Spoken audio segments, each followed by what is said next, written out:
اللہ الرحمن الرحیم۔ ناظرین، جو حالات سوات کے، بنیر کے، گلگت اور بلتستان کے ہیں، ان ویڈیوز کو جب ہم دیکھتے ہیں تو ہماری روح کانپ جاتی ہے کہ اللہ کرم کرے، اللہ فضل فرمائے ان لوگوں پر جن کے اوپر یہ حالات آئے ہوئے ہیں۔ تو یہ خیبر پختونخوا کے اوپر حالات آئے ہوئے ہیں، لوگ پریشان ہیں، بیٹھے بیٹھے لوگ ارب پتی سے زیرو پتی ہو گئے، خوشی کے بستے ہوئے گھرانے رہتے ہوئے لوگ وہاں پہ 1 منٹ کے اندر وہ سارے ختم ہو گئے۔ اتنی بڑی بڑی بلڈنگیں جن کو بنانے میں انہوں نے اپنی زندگیاں خرچ کر دیں، اپنی اولادوں کا مال، اپنا مال خرچ کر کے وہ بنایا، وہ بیٹھے بیٹھے 1 منٹ کے اندر ختم ہو گیا۔ تو یہ حالات بتاتے ہیں کہ پیچھے کوئی اللہ بھی ہے، جو تمہارے حالات بنانے والا بھی وہی ہے، بگاڑنے والا بھی وہی ہے۔ یہ سارا نظام اللہ کے ہاتھ میں ہے، بیادی الملک، اسی کی بادشاہت ہے اور کسی کی بادشاہت۔ بعض دفعہ اللہ اپنی قدرتیں دکھاتا ہے سمجھانے کے لیے، بیدار کرنے کے لیے کہ خبردار تم اپنی حدود میں رہو، حدود سے باہر نہ ہو، وگرنہ اللہ وہ فعال لما یرید ذات ہے، 1 لمحے کے اندر سب کچھ کر دیتا ہے۔ تو ناظرین، یہ جو سوات کا علاقہ ہے، دیر کا علاقہ ہے، اگر آپ کو اللہ توفیق دے آپ ان علاقوں کا دورہ کریں تو آپ کو صحیح معنی میں مسلمان وہ لوگ نظر آئیں گے۔ ہر ایک کے چہرے کے اوپر سنت رسول ہے، ہر ایک نے پگڑی پہنی ہوئی ہے، عورتیں پردہ کرتی ہیں، اور مسجدوں کے اندر نماز کے وقت مسجدیں کھچا کھچ بری ہوتی ہیں، اور روزہ چھوڑنا وہاں تصور ہی نہیں ہے، بے پردگی کا تصور نہیں ہے، نماز چھوڑنے کا تصور نہیں ہے۔ اور اسی طرح ریونڈ مرکز کے اندر چلے جاؤ تو سارے وہاں پہ خدمت کے شعبے پٹھانوں نے لیے ہوئے ہیں۔ اس سب کے باوجود کہ جب وہ لوگ اللہ پاک کے اتنا قریب ہیں، پھر بھی انہی لوگوں کے اوپر خاص طور پر عذاب کیوں آیا؟ یہ آزمائشیں انہی لوگوں کے اوپر خاص کیوں آئیں؟ حالانکہ ان سے ہٹ کر ہمارے پنجاب کے اندر، لاہور کے اندر، اسی طرح گوجرانوالا کے اندر، ملتان کے اندر کتنے زیادہ اوریانی اور فحاشی کے اڈے ہیں، سینما گھر ہیں، لیکن یہ ابھی الحمدللہ باحفاظت ہیں، اللہ کا عذاب نہیں آیا ان کے اوپر، اللہ نہ ایسا وقت لائے۔ تو سوچنے کی بات یہ ہے کہ وہ لوگ جو دیندار ہیں، نماز روزے کے پابند ہیں، پردے کے پابند ہیں، یہی لوگ جہاد میں جاتے ہیں، ان سب کے باوجود ان کے اوپر عذاب کیوں آیا؟ تو ایک ریسرچ کی گئی ہے، ایک تحقیق کی گئی ہے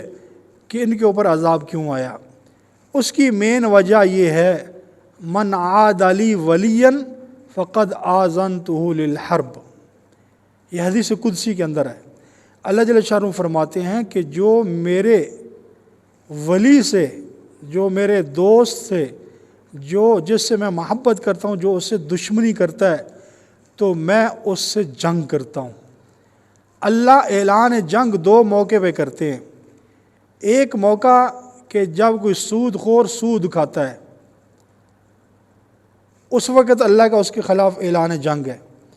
اور دوسرا کہ جو اللہ کے ولی کو، اللہ کے نیک بندے کو تکلیف پہنچاتا ہے، اذیت دیتا ہے، اس کو گالم گلوچ اختیار کرتا ہے، گالیاں دیتا ہے، دل میں اس اللہ کے ولی کا حسد اور بغض رکھتا ہے، تو اللہ جل شانہ پھر اس بندے کے خلاف اعلان جنگ کرتے ہیں۔ تو بنیر اور سوات والے اور اسی طرح گلگت بلتستان جتنا بھی خیبر پختونخوا ہے، اس کے اندر اللہ نے اتنے زیادہ علماء پیدا کیے ہوئے، مفتیان کرام، شیخ الحدیث، بڑے بڑے لوگ موجود ہیں کہ ہمارا تصور بھی وہاں تک نہیں جا سکتا۔ اتنے زیادہ تعداد میں الحمدللہ خیبر پختونخوا کے اندر علماء اور بڑے جید علماء موجود ہیں، لیکن ذرا پیچھے جا کے دیکھو کہ ان خیبر پختونخوا والوں نے علماء کے ساتھ کیا کیا ہے، علماء کے ساتھ کیا رویہ اختیار کیا ہے۔ علماء کو ناحق شہید کیا گیا ہے۔ مولانا فضل الرحمان کو یہ لوگ گالیاں نکالتے ہیں، اسی طرح کتنے علماء کو انہوں نے ناحق شہید کیا ہے، اور پھر علماء کا ساتھ دینے کے بجائے ان لوگوں نے حکومتی لوگوں کا ساتھ دیا ہے، شیر افضل مروت کا ساتھ دیا ہے، سعید مراد کا ساتھ دیا ہے علماء کے مقابلے میں، اور ان لوگوں نے علماء کی تصاویر گندی عورتوں کے ساتھ جوڑ کے کھڑی کی، انہوں نے علماء کے ساتھ خنزیر کی تصویریں بنائیں، انہوں نے تصویریں بنا کر علماء کے منہ میں ہڈیاں دیں، ایسی غلیظ زبانیں علماء کے خلاف استعمال کی ہیں کہ اللہ کی پناہ۔ کتنے علماء کو ناحق شہید کر دیا گیا ہے، لیکن ان لوگوں نے علماء کا ساتھ نہیں دیا، ان لوگوں نے علماء کو برا بھلا کہا ہے۔ تو یاد رکھو، یہ جتنے بھی علماء اس وقت دنیا کے اندر موجود ہیں، یہ اللہ کے نیک بندے ہیں، اللہ کے ولی ہیں، اللہ کے مقرب بندے ہیں، جو دن رات اللہ کا دین پڑھاتے ہیں، لوگوں کو تبلیغ کرتے ہیں۔ تو جب کوئی ان کے ساتھ ٹکر لے گا، جب ان کو کوئی برا بھلا کہے گا، تو یاد رکھو اللہ اس کو دنیا کے اندر ہی برباد کرے گا، دنیا کے اندر اس کو ذلیل و رسوا اور خوار کرے گا۔ اللہ کا اعلان جنگ ہے اس بندے کے خلاف کہ جو کسی عالم کو، مفتی کو، کسی شیخ الحدیث کو، کسی اللہ کے نیک ولی کو گالی دیتا ہے، اللہ کے نیک ولی کے ساتھ وہ ٹکر لیتا ہے، اس کی مخالفت کرتا ہے، اس کا ساتھ نہیں دیتا ہے، غلط لوگوں کا ساتھ دیتا ہے، تو اللہ جل شانہ ایسے بندے کے ساتھ اعلان جنگ کرتے ہیں۔ تو گزشتہ دنوں میں، گزشتہ کچھ سالوں سے خیبر پختونخوا کے لوگوں نے علماء سے منہ موڑ لیا ہے، علماء سے دوستیاں ختم کر دیں، اور حکومتی لوگوں کے ساتھ اور غیر لوگوں کے ساتھ انہوں نے دوستیاں بڑھانا شروع کر دی تھیں۔ اس لیے جب ان لوگوں نے علماء کو پیچھے کیا تو اللہ جل شانہ کی لاٹھی بڑی بے آواز ہے۔ آج وہی عذاب ان کے اوپر ٹوٹا ہوا ہے۔ یاد رکھو، یہ علماء کو انہوں نے برا بلا کہا ہے، علماء کی بے عزتی کی ہے، علماء کو خنزیر کے ساتھ کھڑا کیا ہے، آج اسی بات کا یہ حساب دے رہے ہیں۔ کیوں کہ جب اللہ کے ان نیک لوگوں نے، علماء نے ان کی طرف سے بے رخی دیکھی، تو جب علماء کے دل میں، مفتیان کرام کے دل میں جب ان آہ اٹھی تو وہ آہ ان کو کھا گئی ہے۔ مظلوم کی آہ اللہ کے عرش تک پہنچتی ہے۔